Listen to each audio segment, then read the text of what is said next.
Welcome back to our diplomatic lounge.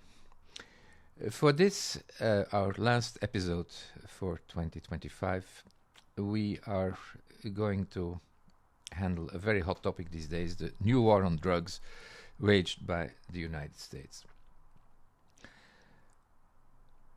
This war is very different from the one that was set up in the 1980s by President Nancy Reagan under the somewhat simplistic slogan, "Just say no."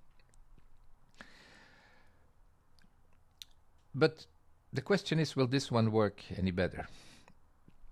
Like so many things coming out of Washington these days, the undertakings of this new war are a weird mixture of tragedy and caricature. We're seeing armed interventions at sea costing human lives.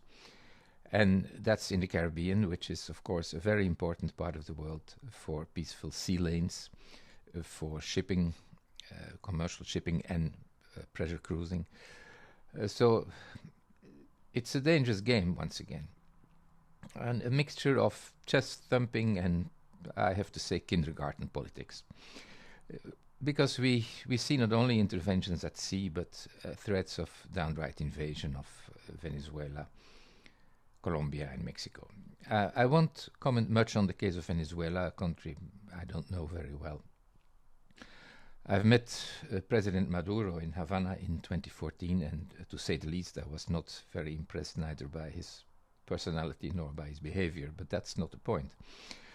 On the other hand, the case of Colombia I know pretty well, because I was involved in the peace negotiations between the Colombian government and the FARC rebels, also in Havana.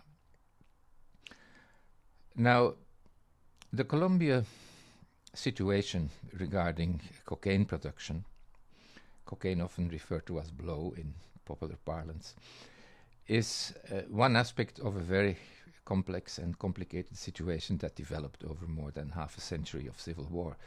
So it is quite naive and frankly unbelievable that know-nothing politics and crude interventionism can solve that problem.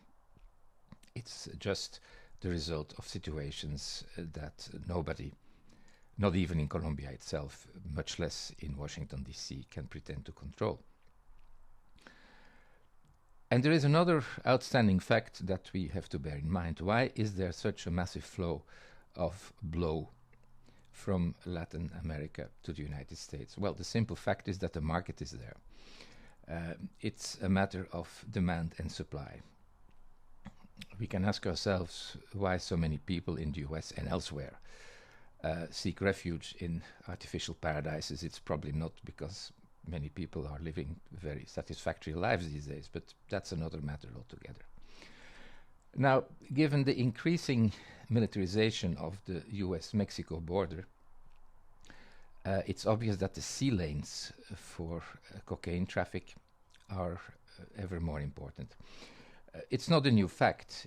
The Caribbean has always been a transit zone, also because the cartels were always looking for the weakest government, where drop-off were the easiest thing to do and where politicians were the most corrupt. I know this from experience in Haiti, the poorest and most forgotten country of the region, where I know from direct witnesses that drop-offs were very frequent. It's even said that President Aristide had to leave the country because he had fallen out with his Colombian cartel partners. Be that as it may, it's only one of the many versions of his political downfall. The fact remains that in the relationship between the United States and Central and South America, there is an endless litany of interventionism, of outright criminal behavior, and we cannot see that the present campaign will do any good in that historical context. Latin America has many problems of its own, either inherited from centuries of Spanish colonialism or self-inflicted because, like in other parts of the world, the colonial era was followed mostly by rule of oligarchies that didn't care much about the majority of the people. In any event, none of the interventions that we see today will solve these long-standing problems or will make life any better. Plus, the new US isolationism and claiming a new Monroe Doctrine, like we are in control of all of the Americas, is simply not going to stand, I think. And we have to ask ourselves, is this new war on drugs a real thing, or is it just another distraction, like we see so many coming out of DC that are headlines today and are forgotten day after tomorrow? Where is the Panama Canal? Where is Canada becoming a US state? Where is Greenland being taken over, etc.? We should know by now that there are just politics of short-term distraction, while the situation in the United States itself is not that brilliant either.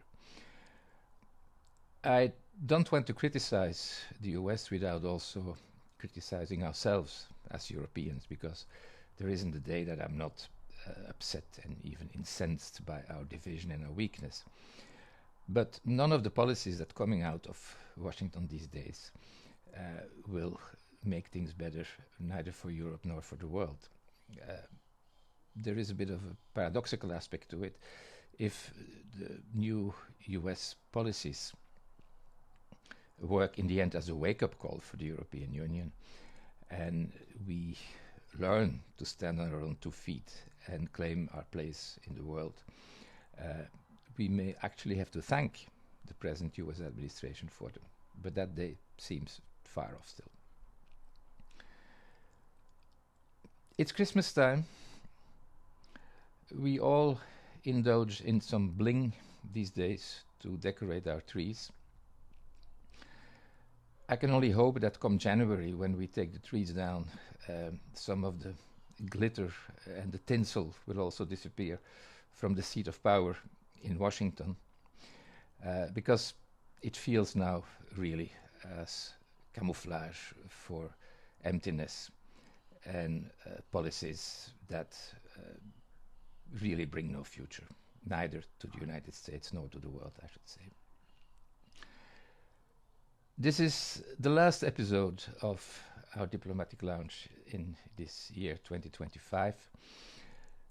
We conclude our second year of presence on YouTube, thanking you for your attention and your occasional comments. And we'll see you again with much more to share into the next year. Thank you until then.